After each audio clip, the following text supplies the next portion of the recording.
నమస్తే welcome to Bharati TV నేను బాపయ్య సాధారణ ప్రజలు ఎవరైనా సరే ఫారెన్ వెళ్ళాలనుకోండి కావాల్సిందేంటి ఫస్ట్ ఆఫ్ ఆల్ పాస్పోర్ట్ కావాలి ఆ తర్వాత వీసా ఉండాలి ఐదర్ అది విజిటింగ్ వీసా అవ్వచ్చు లేకపోతే స్టడీ వీసా అవ్వచ్చు ఇంకా ఏదైనా రకమైన బిజినెస్ వీసా అవ్వచ్చు ఏదైనా అవ్వచ్చు కానీ మొత్తానికి వీసా అయితే ఉండాలి కానీ వైఎస్ జగన్మోహన్ రెడ్డి గారికి మాత్రం ఇంకొక ఎక్స్ట్రా క్వాలిఫికేషన్ ఉంది ఆయన సిబిఐ నుంచి పర్మిషన్ తెచ్చుకోవాలి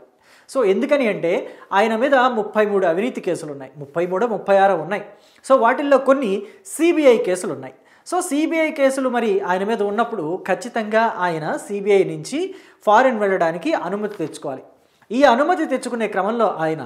ఫారిన్కి వెళ్ళేటప్పుడు ఏ ఫోన్ నెంబర్ అయితే తీసుకువెళ్తున్నారో ఆ ఫోన్ నెంబరు ఆయన మెయింటైన్ చేసే ఈమెయిల్ ఐడి ఏదైతే ఉంటుందో రెగ్యులర్గా మెయింటైన్ చేసే ఈమెయిల్ ఐడి ఆ ఈమెయిల్ ఐడి కూడా ఖచ్చితంగా ఆయన సమర్పించి తీరాలి లేదంటే ఆయనకి అనుమతి ఇవ్వరు ఒకవేళ ఆయన అనుమతి తీసుకుని వెళ్ళేటప్పుడు కనుక వేరే ఫోన్ నెంబర్ తీసుకుని వెళ్ళాడు అనుకోండి అంటే ఫర్ ఎగ్జాంపుల్ ఒక ఫోన్ నెంబరు తీసుకువెళ్తున్నట్టుగా సిబిఐ దగ్గర పర్మిషన్ తీసుకుని ఆ నెంబర్ కాకుండా మరి ఇంకో నెంబర్ తోటి ఆయన ఫారిన్ వెళ్ళాడు అనుకోండి ఖచ్చితంగా అదొక పెద్ద కేసు అవుతుంది సో ప్రస్తుతం ఇదే జరిగింది వైఎస్ జగన్మోహన్ రెడ్డి తాజాగా యూరప్ పర్యటనకు వెళ్ళారు సో ఆయన వెళ్ళేటప్పుడు సిబిఐ దగ్గర పర్మిషన్ తీసుకున్నారు పర్మిషన్ తీసుకున్నది ఒక నెంబర్ తోటి అయితే ఆయన తీసుకువెళ్ళింది మరో నెంబర్ తోటి సో ఆయన ఇప్పుడు ఫారెన్ వెళ్ళేటప్పుడు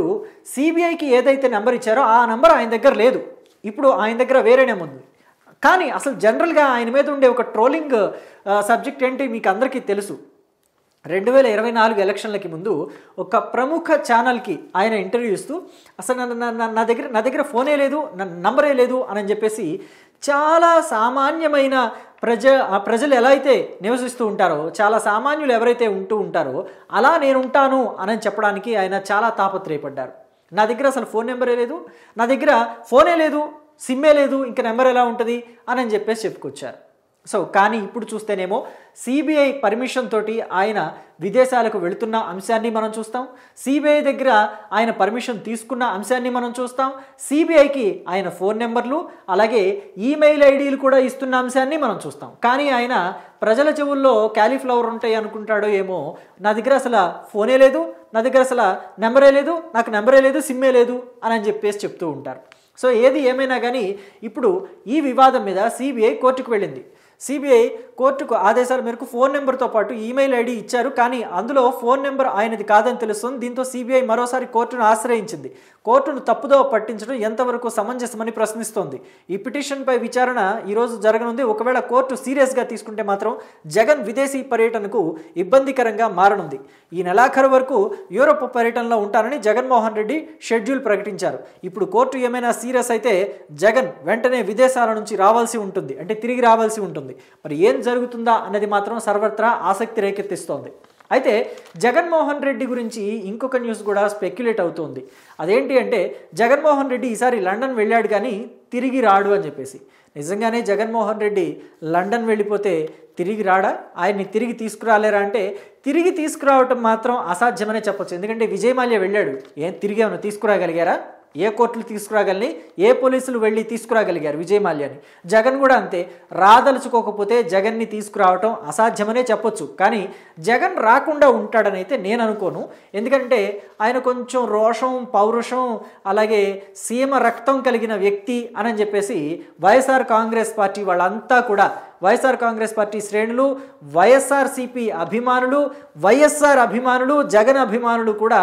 డప్పు కొట్టి మరీ చెప్తూ ఉంటారు ఆ విషయం సో ఆయన ఖచ్చితంగా తిరిగి వస్తాడని ఆ డప్పు శబ్దం వినైతే నేను నమ్ముతున్నాను సో మీరేమనుకుంటున్నారు ఆయన తిరిగి వస్తాడా రాడా అనే విషయంలో మీ అభిప్రాయాన్ని కామెంట్ బాక్స్లో తెలియచేయండి అయినా జగన్మోహన్ రెడ్డి చాలా నీతిగా నిజాయితీతో ఉండే వ్యక్తి అని చెప్పి వైఎస్ఆర్ కాంగ్రెస్ పార్టీ నాయకులు శ్రేణులు కూడా చెప్తూ ఉంటారు కదా మరి సిబిఐకి ఒక నెంబర్ ఇచ్చి ఇంకొక నెంబర్ ఆయనతో పట్టుకెళ్ళడం ఏంటి అంటే ఇది జగన్మోహన్ రెడ్డి కావాలని చేసిన తప్ప లేకపోతే ఆయన సిబ్బంది అలా తప్పుడు నెంబరు పొరపాటుని ఇచ్చారా కావాలని ఇచ్చారా సో పొరపాటున ఇచ్చినా కావాలని ఇచ్చినా ఇదైతే ఇవాళ జరుగుతున్న తంతు కాదు కదా జగన్మోహన్ రెడ్డి గత 12 సంవత్సరాల నుంచి బెయిల్ మీదే ఉన్నారు 12 సంవత్సరాల్లో ఎన్నిసార్లు ఫారిన్ ట్రిప్పులకు వెళ్ళొచ్చారో మనం అంతా కూడా చూసాం. జగన్మోహన్ రెడ్డి కుమార్తెలు ఇద్దరు కూడా లండన్లోనే చదువుతున్నారు. జగన్మోహన్ రెడ్డి ముఖ్యమంత్రిగా ఉండగా లండన్ వెళ్ళారు. ఆయన ప్రతిపక్ష నాయకుడిగా అంటే 2014 నుంచి 2019 మధ్యలో ఆయన ప్రతిపక్ష నాయకుడిగా కూడా ఉన్నారు కదా, అప్పుడు కూడా కొన్ని సందర్భాల్లో లండన్ వెళ్ళారు. 2019 నుంచి 2024 మధ్య అంటే ఆయన ముఖ్యమంత్రిగా ఉన్న సమయంలో కూడా లండన్ వెళ్ళొచ్చారు పర్మిషన్లు తీసుకొని. సో అప్పుడెప్పుడూ కూడా నెంబర్లు ఇలాగ తప్పుడు నంబర్లు మార్చి ఇవ్వటం జరగని పరిస్థితులు మనం చూసాం. ఇప్పుడు మాత్రమే ఎందుకు జరిగింది? దీంట్లో ఏదైనా కుట్రకోణం దాగి ఉందా అనేది కూడా ఆలోచించాల్సిన అంశమే. సో ఇది పొరపాటుగా జరిగిందా, లేదా ఏదైనా ఆలోచన, ఏదైనా దుర్బుద్ధి దీని వెనకాల దాగి ఉందా? వైఎస్ఆర్ కాంగ్రెస్ పార్టీ అధినేత వైఎస్ జగన్మోహన్ రెడ్డి ఏదైనా ప్రణాళిక ప్రకారమే ఇలా చేశారా అనేది మాత్రం కొన్ని రోజుల్లో తేలుతుంది. సో ఏది ఏమన్నా కానీ ప్రస్తుతం జగన్మోహన్ రెడ్డి అయితే ఈ కేసు విషయంలో కోర్టు సీరియస్గా తీసుకుంటే తిరిగి వస్తారా రారా అనేది కూడా ఇంకొక చర్చనీయాంశమే. అంటే ఎందుకంటానంటే కోర్టు సీరియస్గా తీసుకోవాలా వద్దా అనేది కోర్టుకు మనం చెప్పకూడదు, ఎందుకంటే అది కోర్టు ధిక్కారం అవుతుంది. కానీ కోర్టు మాత్రం 12 సంవత్సరాలుగా బెయిల్ ఇస్తుంది. జగన్మోహన్ రెడ్డికి మాత్రమే ఇట్లా 12 సంవత్సరాల పాటు బెయిల్ ఇచ్చింది అనేది మాత్రం చెప్పొచ్చు, ఎందుకంటే కోర్టే బెయిల్ ఇచ్చింది కాబట్టి. కోర్టు బెయిల్ ఇవ్వటం తప్పు అని నేను అనటం లేదు, కానీ కోర్టు మాత్రం 12 సంవత్సరాలుగా ఒక వ్యక్తికి, ఇన్ని అవినీతి కేసులు ఉన్న ఒక వ్యక్తికి 12 సంవత్సరాలుగా బెయిల్ ఇస్తూనే ఉంది, పుష్కర కాలం నుంచి బెయిలు. సో ఇది మాత్రం కొంత ఆశ్చర్యకరమైన విషయమే. వైఎస్ఆర్ కాంగ్రెస్ పార్టీ శ్రేణులంతా కూడా ఇలాంటి విషయంలో గర్వంగా చెప్పుకోవచ్చు, సంబరాలు కూడా చేసుకోవచ్చు. మా అన్నకి 12 సంవత్సరాల నుంచి బెయిల్ ఉందిరా అబ్బాయి అని చెప్పేసి. ఏది ఏమైనా గతంలో ఇంకొక విషయాన్ని కూడా మనం గుర్తు చేసుకోవాలి. జగన్ ముఖ్యమంత్రిగా ఉన్న సమయంలో ఇలాగే కోర్టు పర్మిషన్లు తీసుకుని ఆయన విదేశీ పర్యటనకు వెళ్ళారు. విదేశీ పర్యటనకు వెళ్ళినప్పుడు ఆయన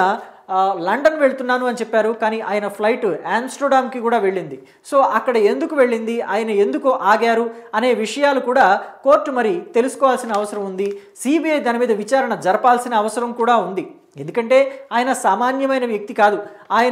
ఆయన కింద అనేకమైన అవినీతి కేసులు ఉన్నాయి. 33 నుంచి 36 అవినీతి కేసులు ఉన్నాయి. ఇప్పుడు కొత్తగా లిక్కర్ కేసు కూడా ఇంకోటి జాయిన్ అయింది. మరి అన్ని అవినీతి కేసులు ఉన్న వ్యక్తి ఒక చోటుకి వెళుతున్నాను అని చెప్పేసి మరో చోటుకి వెళ్ళినప్పుడు వెళ్ళినట్టుగా ఆయన ఫ్లైట్ వెళ్ళినట్టుగా కూడా కొన్ని సాక్ష్యాధారాలు ఉన్నప్పటికీ సిబిఐ ఎందుకు చూస్తూ ఊరుకుంది, సిబిఐ అధికారులు దీని మీద ఎందుకని దర్యాప్తు చేయలేదు అనేది కూడా రాష్ట్రమంతా, ఆంధ్రప్రదేశ్ రాష్ట్రమంతా కూడా అప్పటి నుంచి చర్చించుకుంటున్న అంశం. మరి ఇప్పుడు కూడా ఫోన్ నెంబర్ మార్చి వెళ్ళినప్పుడు కూడా అంతే ఉదాసీనతతో వదిలేస్తుందా కోర్టు, లేకపోతే